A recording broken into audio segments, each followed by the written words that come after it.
አሰላሙ አለይኩም ወራህመቱላሂ ወበረካቱሁ። ድና የተከበራችሁ ቤተሰቦቻችን እንዴት ናችሁ? ሰላም ናችሁ? እኔ ጋር ሁሉ ሰላም ነው አልሐምዱሊላህ።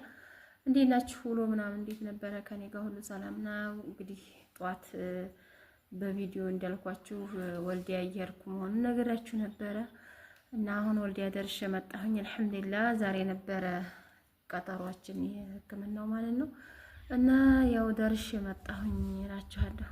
ደርሼ መጣሁኝ አልሐምዱሊላህ እና ያጥንት መሳሳት እና የደም ማነስ ነበረ የበሽታዬ ችግር።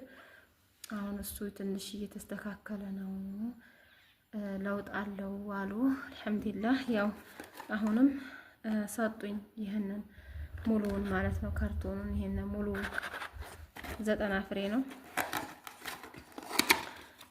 እንግዲህ ያው መከታተል አለብሽ ተብያለሁ። ደሙ ማለት ነው አሁን የሆነ ለውጥ አለው፣ ትንሽ ለውጥ አለው ብለዋል። እንግዲህ በምግብም በምንም እየታገዘ እስከ ወር ድረስ ብለዋል። ይሄ ነው ደግሞ የደም ማነሱ ከኔና ማለት ነው እና ይሄን መሰላችኋለሁ ውድ ቤተሰቦቼ።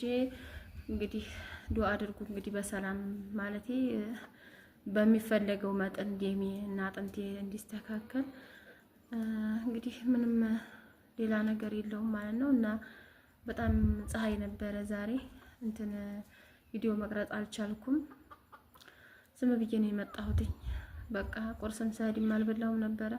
ቤት መጥቼ ነው ቁርስ ራሱ የበላሁት ማለት ነው። በጣም ነው የሚደከመኝ፣ በጣም ነው የሚደክመው መንገዱ፣ ፀሐዩ እና አልሐምዱሊላህ በሰላም መጥቻለሁ ብላችሁ ነው። ችግሩ አንዴ ጤና አትጡ ብቻ እና በጣም ከባድ ነው እላችኋለሁ ውድ ቤተሰቦቼ። በተረፈ እናንተ እንዴት ናችሁ? ላይክ ሼር አድርጉ፣ ሰብስክራይብ አድርጉ። ለምንድን ነው የምትቀዘቀዙት? በነገራችን ላይ ይሄን እዚህም ቀዶ ጥገና አደርጋለሁ ያልኳችሁን አሁን ማድረግ ይቻላል ብሏል።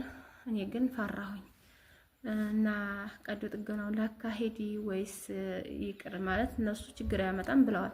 በነገራችን ላይ ያው ብዙ የሚረብሽ አይነት ነገር የለውም። ለሰውም ለእይታም ለራሴም የሚረብሽ ነገር የለም። ያው መኖሩን እንደዚህ ሳዲያብሰው ነው እንጂ አሁን እየቀነሰ ነው። በተለይ እኔ በጣም ጥሩ ሁኔታ ላይ ሲሆን ንዴት ምናምን ነገር ሳይኖርብኝ ይጠፋል ጭርስ።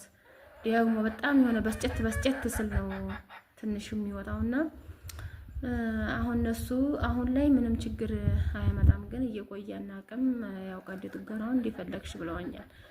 ግን እኔ ፈራሁኝ እና ምን ትሉኛላችሁ? ቀዶ ጥገናውን ላካሄድ ወይስ